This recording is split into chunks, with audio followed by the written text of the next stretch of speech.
ल म चाहिँ मेकअप गर्दैछु है गाइज। आज चाहिँ मेकअप गर्नु पर्यो, साह्रो अल्छी लाग्यो भनेर मेकअप गर्न बसेँ। फेरि कसले बोलाएको जस्तो लाग्यो है मलाई चाहिँ। अनि जुरुक्क उठेर बाहिर गएँ, बाहिर गएर हेर्दाखेरि कसैले पनि होइन रहेछ। अनि फेरि भित्र आएँ है, कति साह्रो मोटाएको हो म चाहिँ, हेर्नु न। अनि खाजा खानु पर्यो भनेर खाजा लिएर चाहिँ ट्याक्कसँग बसेर खान थालेँ। आजको मेरो खाजा चाहिँ हेर्न सक्नुहुन्छ, सेलरोटी अनि आलुको तरकारी अनि हरियो खोर्सानी छ है त।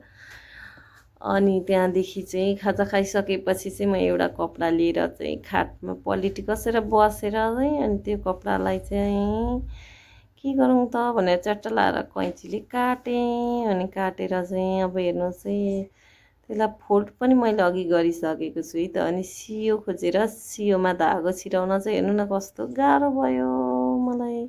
ल अनि अब मैले चाहिँ सिलाउन थालिसकेँ। यसले के सिलाएको होला भन्ने भइरहेको छ होला है तपाईँको मनमा चाहिँ, खुल्दुल खुल्दुल भइरहेको छ होला। तर एकैछिन पक्नुहोस्, म बनाउँदैछु। अब मैले चाहिँ बनाइसकेँ। अब यसलाई चाहिँ भइसकेको छ है त, हेर्नुहोस् है। अब ट्याक लाएर एउटा फुलको आकार लिइसकेको छ है त त्यो अघिको कपडाले चाहिँ।